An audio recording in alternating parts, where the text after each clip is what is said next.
സഹോദരങ്ങൾ തമ്മിൽ തർക്കമുണ്ടാവാറില്ലേ? വാപ്പ മരിച്ചു പോയാൽ ഉമ്മ മരിച്ചു പോയാൽ സ്വത്ത് തർക്കമുണ്ടാവാറില്ലേ? ആ സമയത്ത് ഇളയ സഹോദരങ്ങൾ എന്ത് ചെയ്യണം? വാപ്പ മരിച്ചാൽ പിന്നെ ഇളയ സഹോദരങ്ങൾക്ക് ഒരു വേണ്ട രീതിയിൽ ഭാഗം വെച്ച് കൊടുക്കല് ജ്യേഷ്ഠ സഹോദരന്റെ കടമയാണ്. അത് ചെയ്യാതെ കയ്യൂക്കുള്ള സഹോദരങ്ങൾ തനിക്ക് കൂടി അവകാശപ്പെട്ട സ്വത്തുകൾ കൈക്കലാക്കാൻ ശ്രമിച്ചാൽ ആ സമയത്ത് നിങ്ങൾ വാശിയോടെ കോടതിയിൽ കയറി ഇറങ്ങല്ലേ. നിങ്ങളുടെ തർക്കങ്ങൾ പള്ളി കമ്മിറ്റികളിൽ വരല്ലേ. ആ സമയത്ത് അള്ളാഹുവിനെ പേടിയുണ്ടെങ്കിൽ ചേട്ട സഹോദരൻ എല്ലാം കവർന്നെടുക്കുകയാണോ? പറയണം, ചേട്ടാ എനിക്ക് പരാതിയില്ല, നിങ്ങൾ എന്ത് വേണമെങ്കിലും എടുത്തുകൊള്ളൂ, എനിക്ക് കിട്ടാനുള്ളത് നാളെ ഞാൻ പടച്ചറപ്പിന്റെ കോടതിയിൽ വാങ്ങിച്ചോളാം. ഇന്നി അഖാഫുല്ലാഹ റബ്ബൽ ആലമീൻ, എനിക്കെന്റെ സർവലോക രക്ഷിതാവിനെ പേടിയാ. സഹോദരങ്ങൾ തമ്മിൽ വഴക്കണ്ടായി. വാപ്പ മരിച്ചു, ബാക്കിയുള്ള വാപ്പാടെ സ്വത്ത് ഉമ്മാടെ സ്വത്ത് സഹോദരങ്ങൾക്ക് വീതം വെച്ച് കൊടുക്കൽ ജ്യേഷ്ഠ സഹോദരന്റെ കടമയാണ്. അത് ചെയ്യാതെ ജ്യേഷ്ഠനെല്ലാം കൈക്കലാക്കാനാണ് ശ്രമിക്കണതെങ്കിൽ അള്ളാഹു നമ്മളെ പഠിപ്പിച്ച പാഠം ഇളയ സഹോദരങ്ങൾ എന്ത് ചെയ്യണം? നിങ്ങൾക്ക് വേണോ? ഇല്ലെടുത്തോളി, എനിക്ക് വേണ്ട. നിങ്ങളിപ്പോ എന്നെ എന്ത് ചെയ്താലും ഞാൻ തിരിച്ചു ചെയ്യാനുമില്ല. നാളെ അള്ളാഹുടെ കോടതി വരുമല്ലോ, അവിടെ വെച്ച് ഇൻഷാ അല്ലാഹ് കാണും. ഇതാണ് നല്ലത് എന്ന് വിശുദ്ധ ഖുർആൻ സൂറത്തുൽ മാഇദ. അള്ളാഹു മനസ്സിലാക്കാൻ പോലെ നൽകട്ടെ. അതത്ര വലിയ ദഹിച്ചില്ല എന്ന് തോന്നുന്നു. അത് അത്ര അങ്ങ് ദഹിച്ചില്ല എന്ന് തോന്നുന്നു ആമീൻ കേട്ടിട്ട്. ഞാൻ പറഞ്ഞത് ഖുർആൻ നമ്മളെ പഠിപ്പിച്ച പാഠമാണ്. അല്ലെങ്കിൽ പിന്നെ എന്ത് ചെയ്യണം? ചേട്ടാ എനിക്ക് വേണ്ട, നിങ്ങൾ എടുത്തോ. എന്തുകൊണ്ടെന്നറിയോ? എനിക്ക് നിങ്ങളോട് തിരിച്ചടിക്കാൻ കഴിയാത്തത് കൊണ്ടല്ല. ഞാൻ നിങ്ങളും തമ്മിൽ അങ്ങാടിയിൽ കിടന്ന് വഴക്കുണ്ടായാൽ അത് കണ്ടിട്ട് കണ്ണുനീരൊടുകുന്നത് എന്റെ ഉപ്പാന്റെ കണ്ണിലാണ്, എന്റെ ഉമ്മാന്റെ കണ്ണുനീരാണ് ഒടുകുക. നൊന്ത് പ്രസവിച്ച മക്കള് തമ്മിലടിക്കുന്ന ഗടി കാണുമ്പോ ഉമ്മാന്റെ ഉപ്പാന്റെ കരളാണ് പിടയാ. അതുകൊണ്ട് ഞാനില്ല, ഇവിടെ വെച്ച് തർക്കിക്കാൻ ഞാനില്ല. ഞാൻ എന്റെ പടച്ചറപ്പിന്റെ കോടതിയിൽ എനിക്ക് പറയാനുള്ള ആവലാതി പറഞ്ഞോളാം എന്ന് പറയുന്നവനാണ് യഥാർത്ഥ മുഅ്മിൻ. അള്ളാഹു അങ്ങനെ പറയാൻ തൗഫീക്ക് നൽകട്ടെ. ഓ, ഇത് മാത്രം എന്റെ പൊന്നു വാക്കവി വലിയ പാടാണ്. ഇതാണ് അള്ളാഹു നമ്മളെ പഠിപ്പിച്ച, അങ്ങനെയാണ്. അള്ളാഹു നമുക്ക് തൗഫീക്ക് നൽകട്ടെ. ഇത് അങ്ങനെ ചിന്തിച്ചൂടെ? ഇതിന്റെ അർത്ഥം എന്താണെന്നറിയോ? ഇത് ഈ പെണ്ണുങ്ങളോട് കൂടിയാണ്. സഹോദരങ്ങൾ തമ്മിൽ തർക്കമുണ്ടായി. നിന്റെ ഭർത്താവും ഭർത്താവിന്റെ ജ്യേഷ്ഠനും തമ്മിൽ തർക്കമുണ്ടായി. ആ സമയത്ത് നിങ്ങൾ സ്ക്രൂ തിരുകാൻ പോവരുത്. പെണ്ണുങ്ങൾ എന്ത് ചെയ്യരുത്? സ്ക്രൂ തിരുകാൻ പോവരുത്. ജ്യേഷ്ഠനെല്ലാം വെട്ടിപ്പിടിച്ചോണ്ട് വരിക. നിങ്ങൾ എന്താ ഓഞ്ഞാൻ കണിയാനായിട്ട് ഇങ്ങനെ കൊടുക്കുക ഹൈക്കോടതിയിലേക്ക്, അല്ലെ പോലീസ് സ്റ്റേഷനിൽ പോകാം. ആ കാര്യത്തിൽ ഭാര്യമാർ ഇടപെടുകയെ ചെയ്യരുതെന്നാണ് ഖുർആന്റെ നിയമം. ഖുർആൻ പഠിപ്പിക്കും. നിങ്ങൾ നിങ്ങളുടെ ജോലി ചോദിക്കോളി. അവര് സഹോദരങ്ങൾ തമ്മിലാണ് വഴക്ക്. ആ സഹോദരങ്ങൾ തമ്മിൽ വഴക്കുണ്ടാകുമ്പോ നിങ്ങൾ അവരെ മുപ്പിക്കാൻ വേണ്ടി പോകണ്ട. നിങ്ങൾക്ക് അതിനകത്ത് കാര്യമില്ല. അള്ളാഹു അല്ലേ എല്ലാവർക്കും തരിക. കൊണ്ടുപോയവരൊക്കെ വലിയ ആളുകളായിട്ട് തിന്നിട്ടുണ്ടോ? ഇല്ല. അതിൽ സ്ത്രീകൾക്ക് വേറെ ഒന്നും നിങ്ങൾ ചെയ്ത്, നിങ്ങൾ സഹോദരങ്ങൾ, നിങ്ങൾ എന്ത് പറയണം? നല്ല പെണ്ണാണെ പറയണം, നിങ്ങൾ ഒരു ഉമ്മാന്റെ മക്കൾ, ഒരു ഉപ്പാന്റെ മക്കൾ, നിങ്ങൾ തമ്മിലുള്ള നിങ്ങൾ പറഞ്ഞു തീർത്തോളൂ, നമ്മളതിനകത്തോട്ടില്ല. അല്ലാതെ ഭർത്താവ് വീട്ടിൽ വരും, ആ സമയത്ത് കിടക്കാൻ സമയത്ത് ഇവിടെ തോണ്ടല്ലോ, അവിടെ അപ്പൊ ഭർത്താവ് പറയും, എടി അള്ളാടെ കോടതി നമുക്ക് അവിടെ മേടിച്ചിട്ട് എന്ത് കാര്യം? അവിടെയാണ് നമ്മൾ തിന്നാനുള്ളൂ. 3 പെൺമക്കളെ കെട്ടിച്ചു വിടണ്ടേ? പെണ്ണുങ്ങൾ അതിനകത്ത് ഇടപെട്ടാൽ കുടുംബ ബന്ധങ്ങൾ സങ്കീർണമാവും. ഒരു ഉപ്പാന്റെ ഉമ്മാന്റെ മക്കള് കിടന്ന് തമ്മി തല്ലിച്ചാവും. സഹോദര സഹോദരി, നമുക്ക് ഇവിടെ മല്ല വലുത്, നമുക്ക് വലുത് ആഖിറമാണ്. അവിടെ നമുക്ക് ആവശ്യത്തിലധികം കിട്ടിയോ അള്ളാഹു നമുക്ക് സ്വർഗം തരും. ഇവിടെ ഇപ്പൊ അതിനു മാത്രം നമുക്ക് എന്തിനാണ്? അള്ളാഹു നമുക്ക് നല്ല ബോധം നൽകി അനുഗ്രഹിക്കട്ടെ. ആമീൻ പറയും മനുഷ്യന്മാരെ. അള്ളാഹു നമുക്ക് നല്ല ബോധം നൽകി അനുഗ്രഹിക്കുമാറാകട്ടെ. അതുകൊണ്ട് ഏതൊരു കുടുംബ ബന്ധത്തിന്റെയും അടിസ്ഥാനം എന്താ? ഇന്നി അഖാഫുല്ലാഹ റബ്ബൽ ആലമീൻ, എനിക്കെന്റെ അല്ലാഹുവിനെ പേടിയാ. പടച്ച റബ്ബിനെ പേടിച്ചിട്ട് ജീവിക്കാൻ കഴിഞ്ഞാല് ഒരു ഭാര്യക്കും ഭർത്താവിന് സമാധാനത്തോടെ ജീവിക്കാൻ കഴിയൂ. അല്ലാഹുവിനെ ഭയന്ന് ജീവിക്കാൻ എപ്പോഴും കഴിയുന്നു. ഈ ജീവിതം ഇവിടെ വെച്ച് അവസാനിക്കുന്നതല്ല. നാളെ പരലോകത്തിലെ ഭാര്യയും മക്കളുമായി അല്ലാഹുവിന്റെ സ്വർഗത്തിൽ ഒരുമിച്ച് കൂടാനുള്ളതാണ്.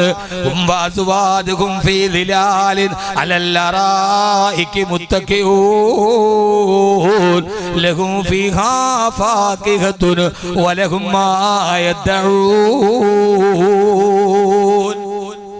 ഏത് സൂറത്തിലെ ആയത്ത്?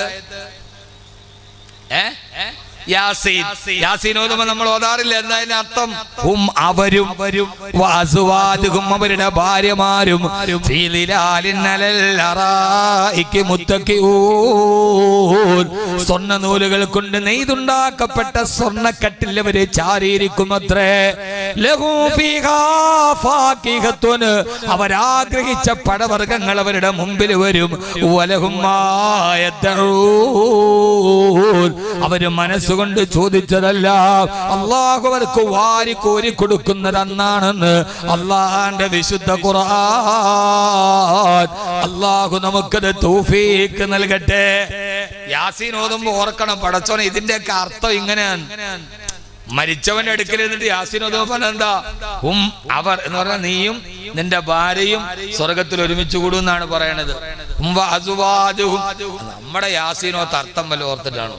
നമ്മുടെ യാസീനോദൽ എന്ന് പറഞ്ഞാൽ ഒന്നൊന്നര ഓതലാണ് അല്ലേ?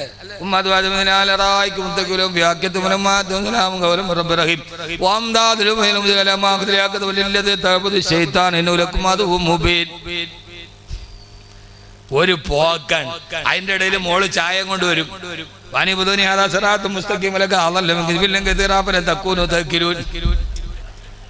അത് വാപ്പാക്ക് കൊടുത്തേരെ, അപ്പുറത്തോട്ട് കൊടുത്തേരെ. ഇതിന്റെ ഇടയിൽ നമ്മൾ നാക്കൊണ്ട് ഓതുകയും ചെയ്യും, കൈകൊണ്ട് 4 വർത്താനവും പറയും. സഹോദര, ഖുർആൻ ആ ഖുർആൻ അർത്ഥമറിഞ്ഞു പാരായണം ചെയ്യാനുള്ളതാണ്. ആ ഖുർആൻ നിയമമനുസരിച്ച് പാരായണം ചെയ്യാനുള്ളതാണ്. വറത്തിലിൽ ഖുർആന തർത്തീലാ, ഖുർആൻ തർത്തീലായി പാരായണം ചെയ്യണം. ഖുർആൻ ഓതുന്നതിന് നിയമമുണ്ട്. നമ്മൾ ഓതും പോലെ അല്ല. നമ്മൾ ഓതും പോലെ ഓതി എന്ത് പതി ഇതാ വക്കത്തിൽ വാക്കിയ ലൈസലി വക്കത്തിഹാ കാദിബാ. ഖുർആൻ ഓതുന്നതിന് നിയമമുണ്ട്. ആ നിയമം പഠിക്കണം, പഠിച്ചേ മതിയാവും. തജ്വീദ് പഠിച്ചിട്ട് ഖുർആൻ ഓതണം, അത് നിർബന്ധമാണ്. അല്ലാഹു നമുക്ക് തൗഫീഖ് നൽകി അനുഗ്രഹിക്കുമാറാകട്ടെ.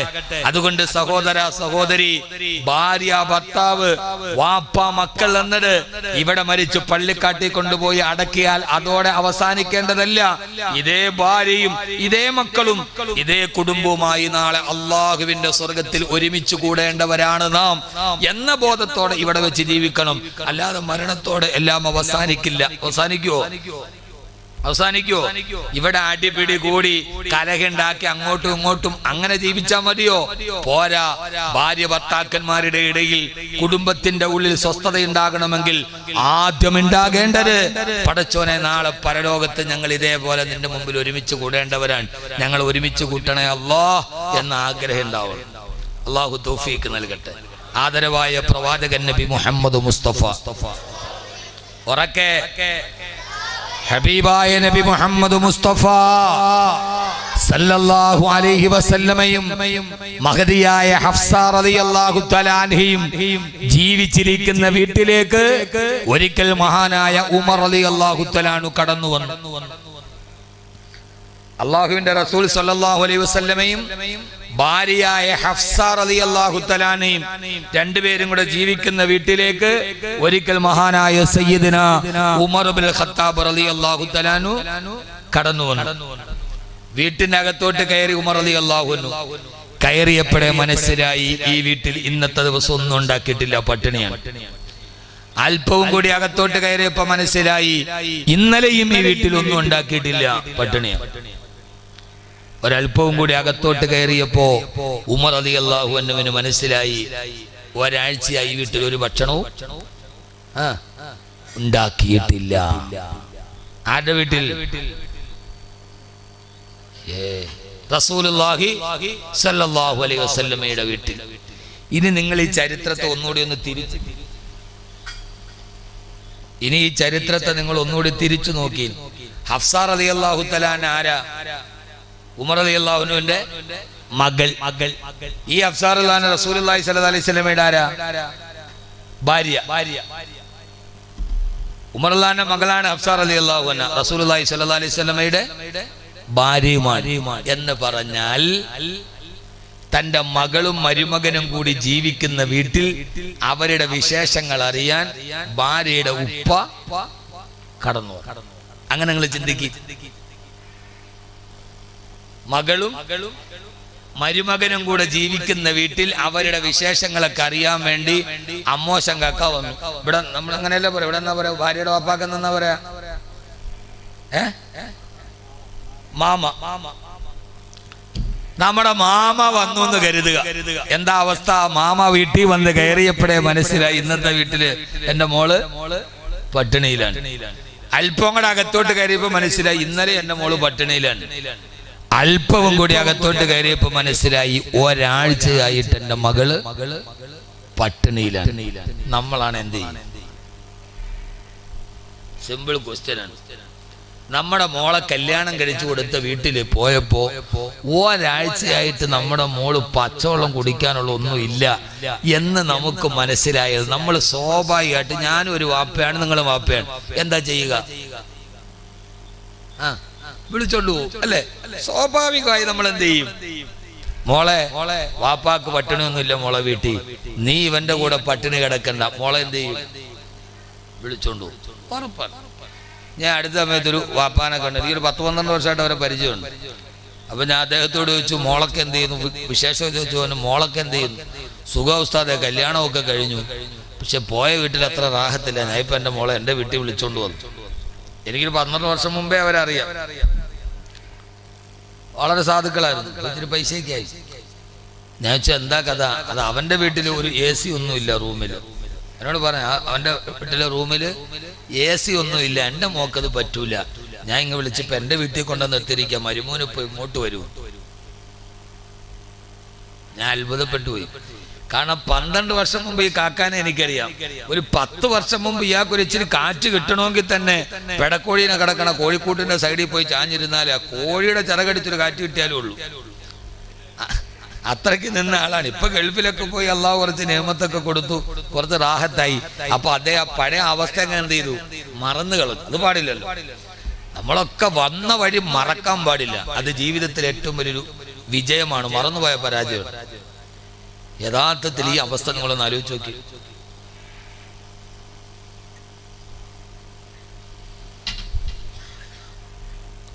ഹബീബായ നബി മുഹമ്മദ് മുസ്തഫ, ഞാൻ പറയുന്നത് ആഖിറത്തിലും ഒരുമിച്ച് കൂടണമെന്ന് ആഗ്രഹിക്കുന്ന ഒരു പെണ്ണിനും ആണിനുമേ ഈ ഭൂമിയിൽ കുടുംബമായി ജീവിക്കാൻ കഴിയും. അള്ളാഹു നമ്മളങ്ങനെ ആക്കി തരട്ടെ. അള്ളാഹു നമ്മളങ്ങനെ ആക്കി തരട്ടെ. മഹാനായ ഉമർ റളിയല്ലാഹു തആല ഒരൽപ്പവും കൂടി അകത്തോട്ട് കയറിയപ്പോ പ്രിയപ്പെട്ട മകളായ ഹഫ്സ റളിയല്ലാഹു തആല ഉപ്പാനെ കണ്ട് ചാടി എഴുന്നേറ്റ് നോക്കുമ്പോ ഹബീബായ നബിയുനാ റസൂലുള്ളാഹ് സ്വല്ലല്ലാഹു അലൈഹി വസല്ലം വിശാദത്തോടെ നിൽക്കുകയാ. തന്റെ മകള് പട്ടിണിയിലാണെന്ന് ഭാര്യാപിതാവ് കണ്ട ജാള്യതയോട് അല്ലാഹുവിന്റെ റസൂൽ ഇങ്ങനെ നോക്കി നിൽക്കുമ്പോ ഉമർ റളിയല്ലാഹു തആല ഹബീബായ നബി സ്വല്ലല്ലാഹു അലൈഹി വസല്ലമയുടെ അടുക്കളയിൽ പോയി അവിടെ ചെന്നിട്ട് നോക്കുമ്പോ ഉമർ റളിയല്ലാഹു അൻഹുവിന് മനസ്സിലായി, ഒരു മാസമായിട്ട് അല്ലാഹുവിന്റെ റസൂലിന്റെ വീട്ടിൽ തീ പുകഞ്ഞിട്ടില്ല. അവസാനം അവിടെ നോക്കുമ്പോ അടുക്കളയിൽ ഒരു തോൽപാത്രം കൊണ്ടെന്തോ മൂടി വെച്ചിട്ടുണ്ട്. ആ തോൽപാത്രത്തിന്റെ മൂടിയൊന്ന് പൊന്തിച്ചു നോക്കുമ്പോ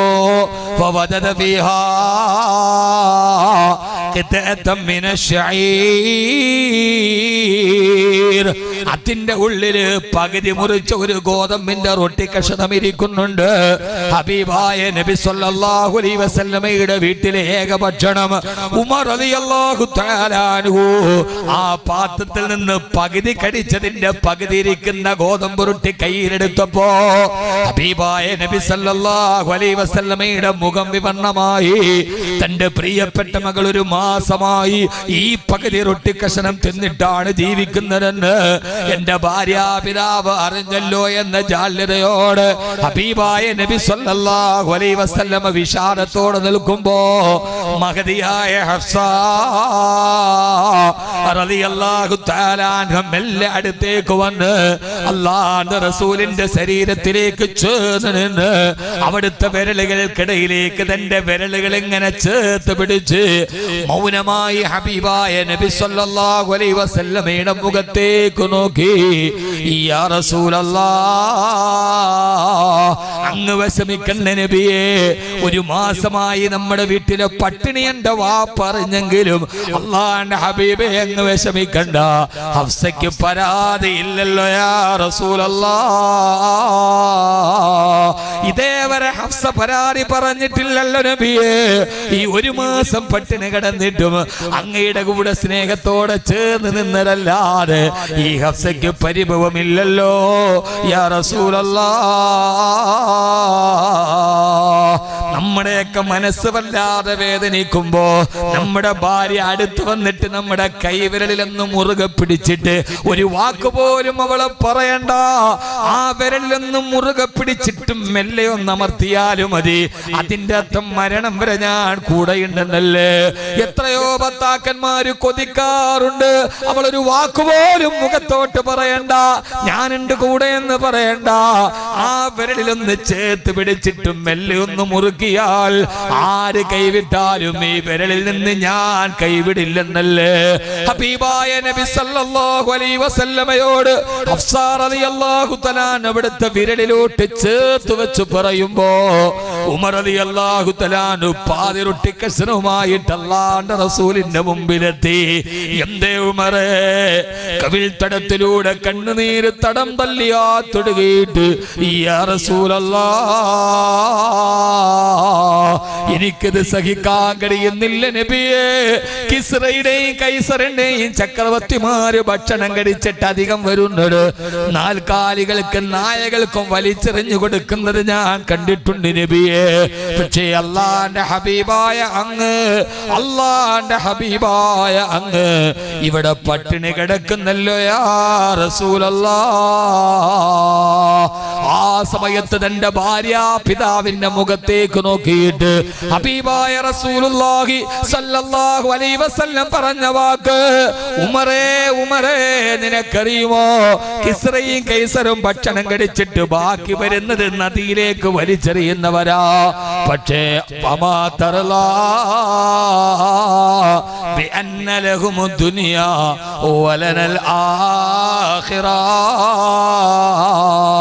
ഉമറേ, അല്ലാഹു കിസ്റയ്ക്കും കൈസറിനും ദുനിയാവാണ് കൊടുത്തത്, പക്ഷേ അല്ലാഹു നമുക്ക് നൽകിയതോ വലനൽ ആഖിറ. അല്ലാഹു നമുക്ക് നൽകിയത് ആഖിറമല്ലയോ, അല്ലാഹു നമുക്ക് നൽകിയത് സ്വർഗമല്ലയോ. സ്വർഗത്തിന്റെ പട്ടുവസ്ത്രം നമുക്കല്ല ഉമറേ, സ്വർഗത്തിന്റെ ഭക്ഷണങ്ങൾ നിന്റെ മോൾക്കല്ല ഉമറേ, സ്വർഗത്തിന്റെ പനിനീരിന്റെ പുട നിന്റെ മോൾക്കാണല്ലോ ഉമറേ. പിന്നെന്തിനാ ഭയപ്പെടുന്നത്, കുണ്ടിരപ്പെടുന്നത്? ഇവിടെ കുറച്ച് കട്ടപ്പെട്ടാലും അല്ലാഹു നാളെ സ്വർഗമാണ് നമുക്ക് പകരം തരുന്നതെന്ന് ഹബീബായ നബി മുഹമ്മദ് മുസ്തഫ, ഹബീബായ നബി മുഹമ്മദ് മുസ്തഫ സല്ലല്ലാഹു അലൈഹി വസല്ലമ. അതുകൊണ്ട് ഈ എളമ്പള്ളൂർ ജീലാനി നേർച്ചക്ക് വന്ന എന്റെ പ്രിയപ്പെട്ട സഹോദരങ്ങളോട് സഹോദരിമാരോട്, ഈ ദുനിയാവിൽ നമ്മൾ ആഗ്രഹിച്ചത് നമുക്ക് കിട്ടണമെന്നില്ല. ആഗ്രഹിച്ച ഭർത്താവിനെ തന്നെ കിട്ടണമെന്നില്ല, ആഗ്രഹിച്ച ഭാര്യയെ തന്നെ കിട്ടണമെന്നില്ല. പക്ഷെ ഇതിനേക്കാളൊക്കെ അപ്പുറം അല്ലാഹു സ്വർഗം വെച്ചിട്ടുണ്ടല്ലോ. ആ സ്വർഗത്തിൽ അല്ലാഹു നമുക്ക് വേണ്ടി ഒരുക്കി വെച്ചിരിക്കുന്നത് എന്തെന്ന് നിങ്ങൾക്കറിയുമോ? അല്ലാഹുവിന്റെ വിശുദ്ധമായ ഖുർആൻ നമ്മോട് പറയാ, ജന്നാത്തു അദീനിൻ. അല്ലാഹു ഏദൻ തോട്ടമാണ് നല്ല ഭാര്യ ഭർത്താക്കന്മാർക്ക് കൊടുക്കുക. അല്ലാഹു നമുക്ക് നൽകി അനുഗ്രഹിക്കുമാറാകട്ടെ, അല്ലാഹു നമുക്ക് തരുമാറാകട്ടെ. മരിച്ചിട്ട് നാളെ പടച്ചറപ്പിന് മുമ്പിൽ പോകുമ്പോ ജന്നാത്തു അദീൻ ഏദൻ തോട്ടമാണ് അല്ലാഹു നൽകുന്നത്. ഏദൻ തോട്ടം എന്ന് പറഞ്ഞാൽ ജന്നാത്തു അദീനിനി യദ്ഖുലൂനഹാ, താഴ്വാരത്തിലൂടെ പച്ച പരവതാനി വിരിച്ച താഴ്വാരങ്ങളുടെ മുകളിൽ അല്ലാഹു ഏദൻ തോട്ടത്തിൽ ഒരു വലിയ മാളിക നൽകുമത്രേ. അല്ലാഹു നമുക്ക് ആ വീട് നൽകട്ടെ. സഹോദര സഹോദരി, ശ്രദ്ധയോടെ ജീവിക്കീൻ. നാളെ പരലോകത്ത് ഏദൻ തോട്ടത്തിൽ അല്ലാഹു നമുക്കൊരു വീട് തരും. മസാകിന തയ്യിബ, ഏറ്റവും നല്ല വീടാണ് തരിക. അല്ലാഹു നമുക്ക് ആ വീട് തരട്ടെ. ആമീൻ പറ മനുഷ്യന്മാരെ, ഉറക്കെ പറയീൻ. അല്ലാഹു നമുക്ക് ആ വീട് തരട്ടെ. ആ വീടിന്റെ പ്രത്യേകത അത് സ്വർണത്തിന്റെ ഇഷ്ടികകളാൽ നിർമ്മിക്കപ്പെട്ടതാ. ഇടയിൽ ഡിസൈനിനു വേണ്ടി ചെറിയ വെള്ളിയുടെ ഇഷ്ടികകൾ വെച്ചിട്ടുണ്ട്.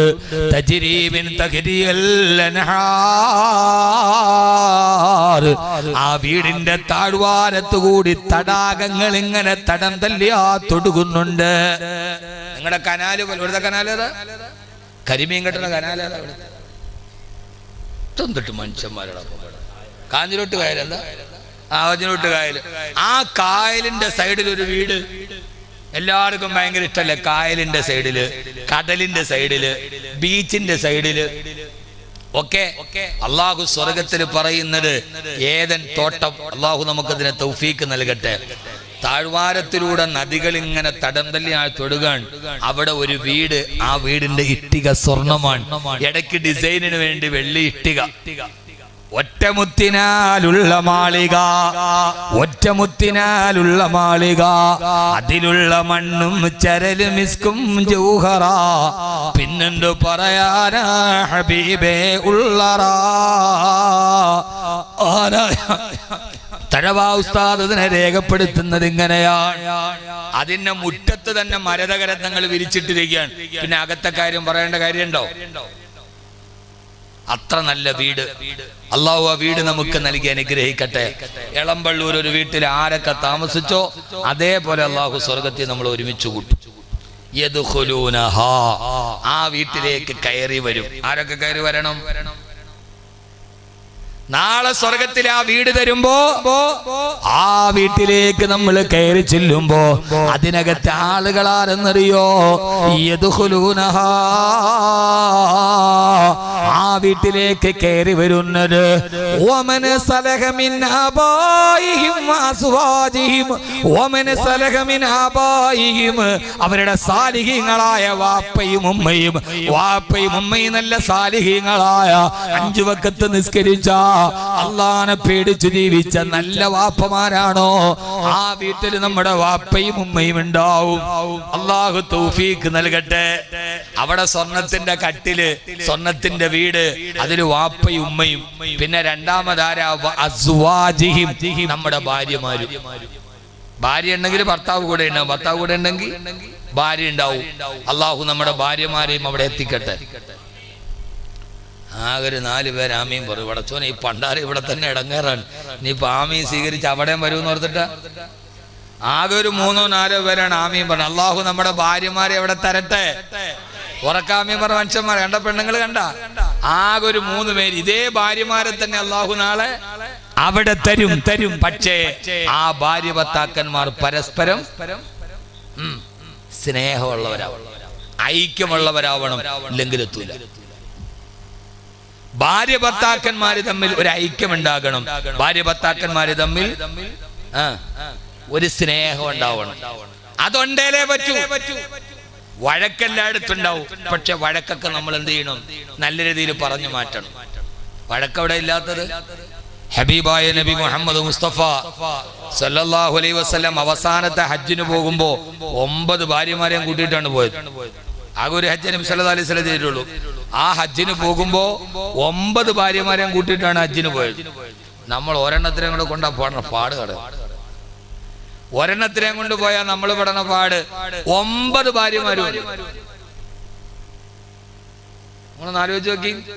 അങ്ങനെ ഹജ്ജൊക്കെ കഴിഞ്ഞു തിരിച്ചു വരാൻ നേരത്ത് ആയിഷ റളിയല്ലാഹു തആലയുടെ ഒട്ടകം നല്ല ബലമുള്ള ഒട്ടകമാണ്.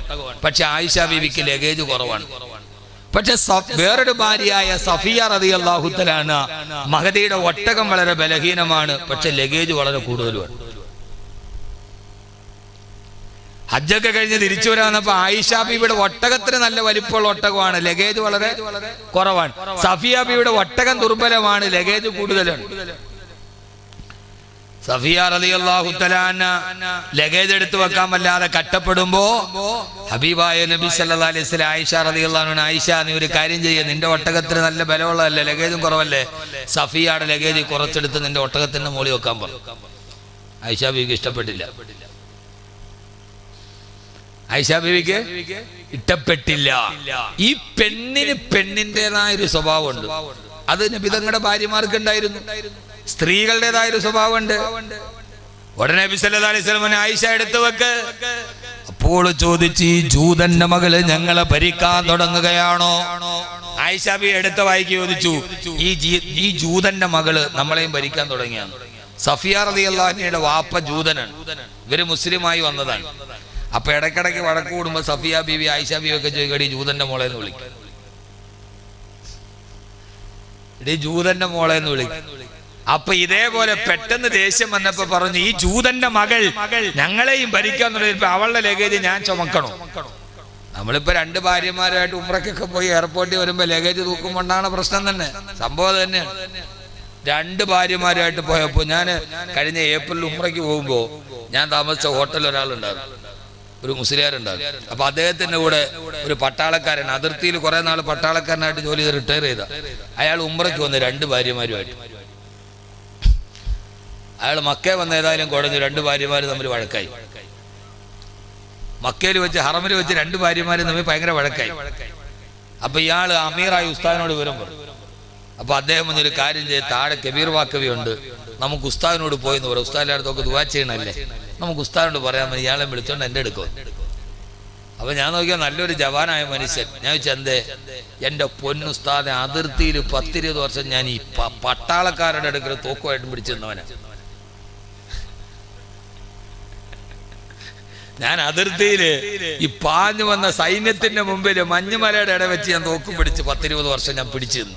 പക്ഷേ ഈ 2 എണ്ണത്തിന്റെ ഇടയിൽ എനിക്ക് പിടിച്ചിരിക്കാൻ ശരി, അത് 2 തമ്മിൽ ഭയങ്കര അടിയാണ്.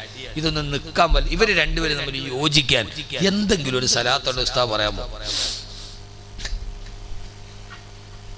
ഞാൻ പറഞ്ഞു, ഈ 2 പെണ്ണുങ്ങളും തമ്മിൽ യോജിക്കാൻ സലാത്തൊന്നുമില്ല, വളരെ എളുപ്പം ഒരു മാർഗം ഞാൻ പറഞ്ഞുതരാം. കളി ചാടിയൊന്ന് പറഞ്ഞ ഉസ്താദ്. ഞാൻ പറഞ്ഞു, നിങ്ങൾ 3ാമത് ഒന്നുകൂടി കെട്ടു. അപ്പൊ അതിനെതിരെ ഈ 2 എണ്ണവും യോജിക്കും, അല്ലാതെ വേറൊരു വഴി ഞാൻ കാണില്ല. അപ്പൊ ഇത് 2 നിൽക്കും അതിനെതിരെ. അത് ഇവരുടെ വർഗശത്രുവാവും. സ്ത്രീക്ക് സ്ത്രീയുടേതായ സ്ത്രൈണതയുടെ സ്വഭാവം എപ്പോഴും ഉണ്ടാവും. ആയിഷ റളിയല്ലാഹു അൻഹ പറഞ്ഞു, ഈ ജൂതന്റെ മകള് ഞങ്ങളെ ഭരിക്കാൻ തുടങ്ങിയിരിക്കുന്നു. സഫിയ റളിയല്ലാഹു അൻഹ ഇത് കേട്ട് കരഞ്ഞു. ഹബീബായ നബി സല്ലല്ലാഹു അലൈഹി വസല്ലമയ്ക്ക് ഭയങ്കര സങ്കടമായി. ഏതായാലും യാത്ര തിരിച്ച് വീട്ടിലെത്തി, മദീനയിലെത്തി. ഹബീബായ നബി സല്ലല്ലാഹു അലൈഹി വസല്ലം ആയിഷ ബീവി ഇതിന്റെ പേരിൽ പിണങ്ങി. ഇതിന്റെ പേരില് 2 പേരും തമ്മിൽ പിണങ്ങി. പിണക്കം ഇത്ര രൂക്ഷമായി. ഫഹക്കമ അബൂബക്കർ റളിയല്ലാഹു അൻഹു റസൂലുള്ളാഹി സ്വല്ലല്ലാഹു അലൈഹി വസല്ലം അബൂബക്കർ റളിയല്ലാഹുവിനോട് വീട്ടിലേക്ക് വരാൻ പറഞ്ഞു. അബൂബക്കർ റളിയല്ലാഹു ആരാ? ആയിഷ ബീവിയുടെ വാപ്പ. ഞാനിപ്പോ പിണക്കം എന്റെ അമ്മായിപ്പനോട് പറയാം, നിങ്ങളൊന്ന് വീട് വരെ വരണം, പ്രശ്നമുണ്ട്. വിളിച്ചു വരുത്തി വീട്ടിൽ. ഇതൊക്കെ റസൂലുള്ളാഹി സ്വല്ലല്ലാഹു അലൈഹി വസല്ലമയുടെ വീട്ടിലാണ്. ഞാൻ പറഞ്ഞുതരാം, ഇത് മാത്രമല്ല, ഇത് കേട്ടാ ഇപ്പൊ ആർക്കാ മുഷിവുണ്ടാവുക? നരകോ ഹിസാബോ ഒക്കെ പറഞ്ഞാലല്ലേ ഉസ്താദെ പെട്ടെന്ന് നിർത്താൻ പറയും. ഇത് പറഞ്ഞ ഇപ്പൊ ആർക്കും പ്രശ്നമില്ല, അവനാന്റെ ജീവിതത്തിലൊക്കെ ഉണ്ടാകണതാണ്.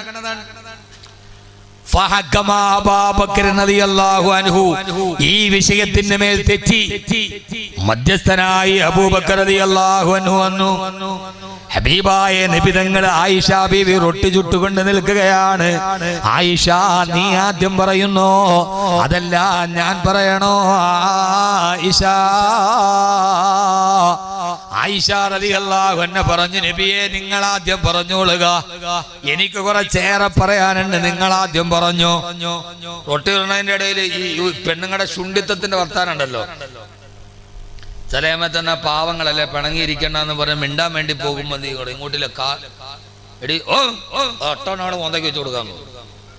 നമ്മളെന്നാ പിണക്കം തീരട്ടെ എന്ന് വിചാരിച്ചിട്ട് അടുത്ത് പോയി കൂടി, എടി നമുക്ക് ഇന്നൊന്ന് വൈകുന്നേരം വെളിയിലൊന്ന് ഹോട്ടലിൽ പോയി നമുക്ക് കഴിച്ചാലോ? ഇവിടെ ഇല്ലാതിട്ടാണ് ഇപ്പൊ തിന്നാൻ വേണ്ടി അങ്ങോട്ട് വെളിയിലോട്ട് പോകണം. ഞാൻ ഉണ്ടാക്കണം, എനിക്ക് പറ്റൂല, ഒരു കുത്തു കൊണ്ട് കൊടുക്കാൻ തോന്നും. അത് സ്ത്രീക്ക് സ്ത്രൈണതയുടെ ഒരു സ്വഭാവമുണ്ട്. അവിടെ അഡ്ജസ്റ്റ് ചെയ്യേണ്ടത് പുരുഷനാണ്. അവിടെ അഡ്ജസ്റ്റ് വിവേകം ഉണ്ടാകേണ്ടവർക്ക് നമുക്കല്ലേ.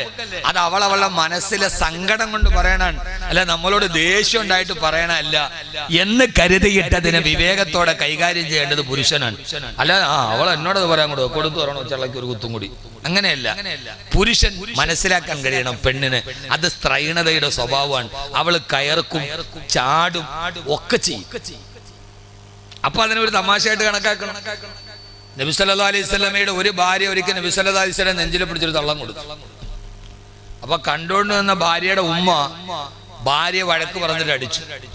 അപ്പൊ നബി സല്ലല്ലാഹു അലൈഹി വസല്ലം അമ്മായിയമ്മയോട് പറഞ്ഞു, നിങ്ങൾ അവളെ അടിക്കണ എന്തിനാണ്? ഈ പെണ്ണുങ്ങൾ ഇതിനേക്കാളും വലുത് എന്നോട് ചെയ്തിട്ടുണ്ട്, നിങ്ങൾ കണ്ടിട്ടില്ലല്ലോ.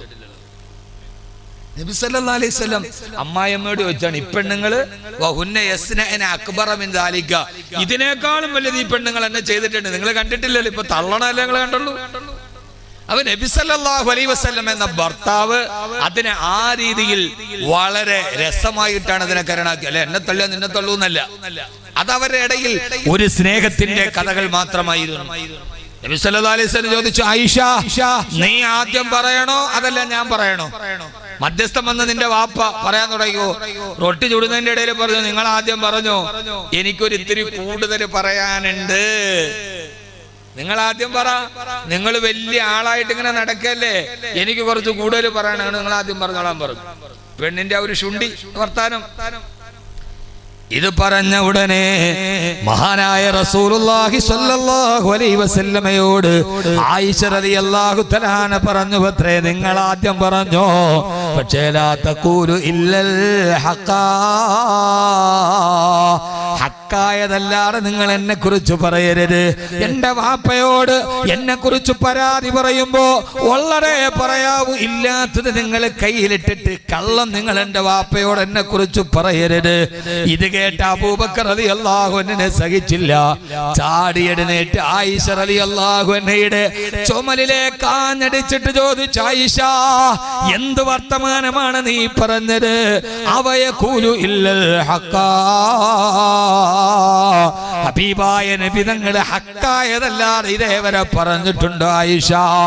ആരോടാണ് നീ ഇത് പറയുന്നത്? കള്ളം പറയരുതെന്ന് ഇതേവരെ നബി സല്ലല്ലാഹു അലൈഹി വസല്ലമ ജനിച്ചിട്ട് ഇതേവരെ കള്ളം പറഞ്ഞിട്ടില്ലല്ലോ ആയിഷ. അടികൊണ്ട് ആയിഷ റളിയല്ലാഹു തആല അൻഹ അറിയാതെ പൊട്ടിക്കരഞ്ഞു പോയി. കാരണം ഭർത്താവിന്റെ മുമ്പിൽ തോറ്റും പോയി, വാപ്പാന്റെ കയ്യിൽ നിന്ന് അടിയും കിട്ടി. ജാള്യതയോടെ ആയിഷ റളിയല്ലാഹു തആല നിന്ന് കരയുന്നത് കണ്ടപ്പോ കൊച്ചുകുട്ടിയായ ആയിഷ റളിയല്ലാഹു അൻഹ ഏങ്ങി ഏങ്ങി കരയാൻ തുടങ്ങി. വാപ്പാന്റെ അടിയും കിട്ടി, ഭർത്താവിന്റെ മുമ്പിൽ തോറ്റും പോയി. സഹോദരാ സഹോദരാ, സ്വർഗത്തിലേക്ക് നീണ്ടുപോകുന്ന ഈ കുടുംബ ബന്ധത്തെ പ്രണയത്തിന്റെ നൂലിഴകളിൽ മുത്ത് റസൂൽ സ്വല്ലല്ലാഹു അലൈഹി വസല്ലം ചേർത്ത് വെക്കുകയാ. ആയിഷ റളിയല്ലാഹു അൻഹ ഒറ്റപ്പെട്ട് നിന്ന് കരയുന്നത് കണ്ടപ്പോ ഭർത്താവിന് സഹിക്കാൻ കഴിഞ്ഞില്ല. നേരെ തന്നെ ആയിഷ റളിയല്ലാഹു തആലയുടെ കഴുത്തിലൂടെ തന്റെ റിസാലത്തിന്റെ കൈയിട്ട് തന്റെ നെഞ്ചോട് ചേർത്ത് പിടിച്ചിട്ട് പറഞ്ഞ, ആയിഷ കരയണ്ട, ആയിഷ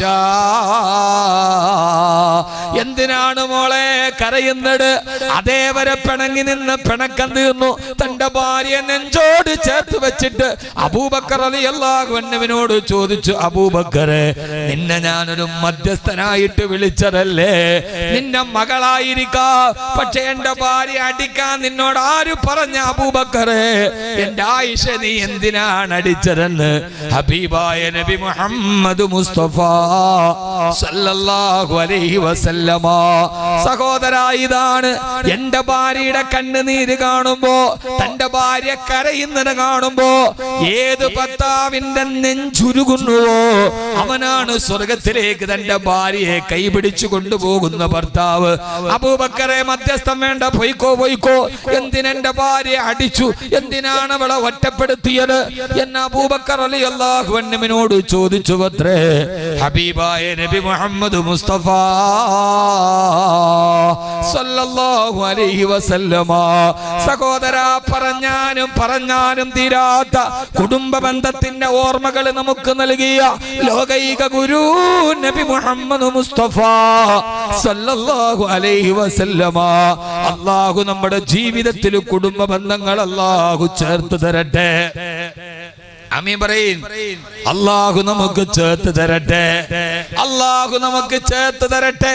എത്രമേൽ സ്നേഹത്തിലാണ് അവര് ജീവിച്ചു പോയത്, എത്രമേൽ സ്നേഹത്തിലാണ് അവര് നടന്നു പോയത്. അല്ലാഹു നമുക്ക് തൗഫീഖ് നൽകട്ടെ. അല്ലാഹു നമുക്ക് തൗഫീഖ് നൽകട്ടെ.